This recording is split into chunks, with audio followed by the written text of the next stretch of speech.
তার এখানে এসে আমরা যখন বলেছি যে আপনার এখানে ফিজিশিয়ান স্যাম্পল আছে কিনা, তখন এটা তো ঠিক হয় না, ঠিক আছে? হ্যাঁ,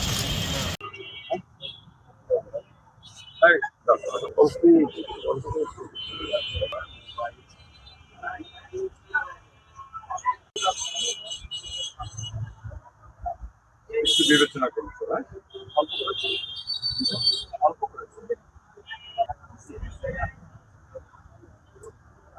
নামে একটা প্রতিষ্ঠান যেটা মাগুরা জেলার সদরে ভায়না মোড়ে অবস্থিত। তো এই প্রতিষ্ঠান বিরুদ্ধে অনেকদিন ধরে আমাদের কাছে আসলে অভিযোগ ছিল যে তারা বিক্রয় নিষিদ্ধ যে ফিজিশিয়ান স্যাম্পল এই ওষুধগুলো তারা বিক্রি করে। এটা অনেক দিনের অভিযোগ। তো এদের দেখেন যে যে ড্রাগ লাইসেন্স আছে, ড্রাগ লাইসেন্সের শর্তাবলীতেও কিন্তু 6 নম্বরে লেখা আছে যে ফিজিশিয়ান স্যাম্পল ক্রয় বিক্রয় করা যাবে না।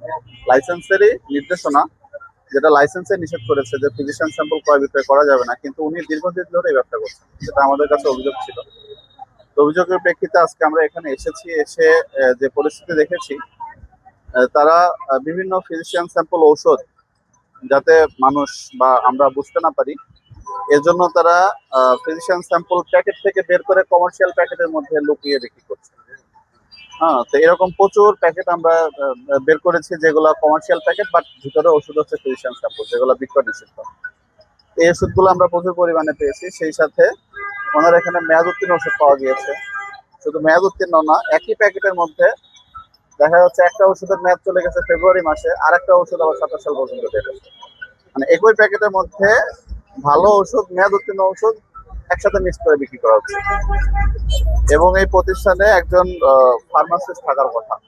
একটা ফার্মেসি প্রতিষ্ঠান দিলে সেখানে একজন ফার্মাসিস্ট থাকার কথা, কিন্তু এদের এখানে কোনো ফার্মাসিস্ট নাই। তো আজকে আসলে এখানে এসে যে বিষয়গুলো পেয়েছে এটা আইনগতভাবে অপরাধ, এবং এটার জন্য আমরা এই প্রতিষ্ঠানটিকে আজকে সতর্কতামূলক 20,000 টাকা জরিমানা করেছি, এবং তাদেরকে সতর্ক করে যাচ্ছি যদি পরবর্তীতে আবার এই ধরনের ফিজিশিয়ান স্যাম্পল বা মেয়াদ উত্তীর্ণ ওষুধ যদি বিক্রি করেন তাহলে আরো কঠোর আইনানুগ ব্যবস্থা গ্রহণ করা হবে।